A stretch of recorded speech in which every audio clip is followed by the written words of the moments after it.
Morning Year 10, and today we're moving on to the motor effects. So moving on from electromagnets and solenoids, we're now looking at how we can use that science to produce the motor effect in our cars and all other motor devices.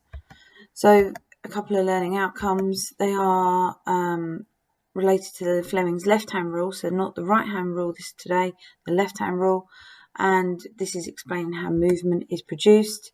And to calculate the force produced by a motor effect, so you are going to need a calculator. So today's caboodle reference is 162, 163. Put 1 to 3 today. These are longer answer questions in your book, please. Pause the slide now. Okay, so the answer to number 1, describe the magnetic field around a solenoid. A solenoid is a long coil of insulated wire. The magnetic field is produced in and around the solenoid, and the current is passed through the wire. The magnetic field increases in strength if the current is increased, and reverses direction if the current is reversed. And so then what is magnetism? What is an induced magnet? An induced magnet is created by an unmagnetized material, is placed in a magnetic field. And lastly, describe an electromagnet. And so an electromagnet is a solenoid, and it's wrapped around an iron bar, and the current is passed through the wire. The greater the current, or the greater the number of coils, will give you the stronger electromagnet.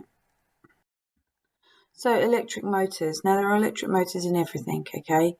And we just take these for granted. There are even ones in things that we don't really think about, like the hard drives of our computers.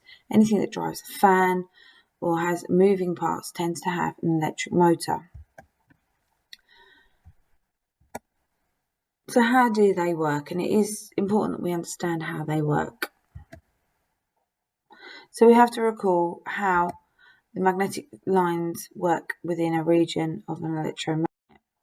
So, and a magnet.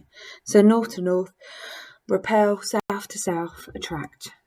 And around a bar magnet there is an invisible force field, which we know is a magnetic field. Like poles repel, okay.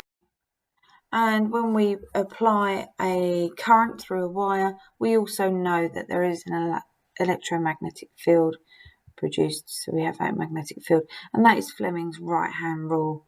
So right being, if you coil your hand around the wire, the thumb gives you the direction of the field, whereas your fingers give you your thumb gives you the direction of the current, and your fingers give you the direction of the field.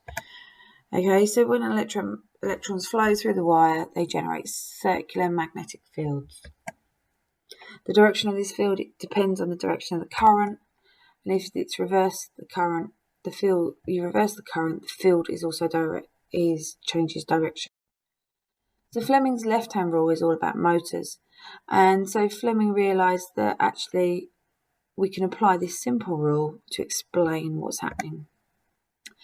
And instead of giving us like the thumbs up emoji, this time we're sort of imagining it at right angles. So your thumb is at a right angle to your finger, and your index finger is at a right angle, to your middle finger.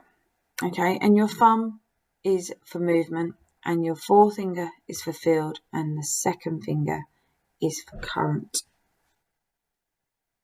Okay, take a moment to write this down because it does come up quite frequently. So a current carrying a magnetic field around it, if it is placed at right angles to another magnetic field, it would experience a force. The direction of the force is always at right angles to the wire and the lines of field. Also, the direction of the force is reversed if either direction of the current or magnetic field is reversed. We can predict which way it will move using Fleming's left-hand rule. So, in the middle of my a motor has 2 fixed magnets. It then has a wire with usually a coil of wire that has a current flowing through it. So when the coil of wire has a current passing through it, it creates that electromagnetic field, which then either repels or attracts to the permanent magnets that are inside.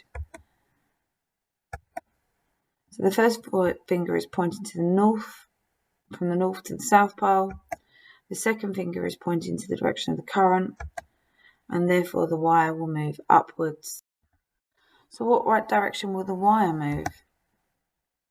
Okay, remember that we talk about current carrying I, and it will move from north to south.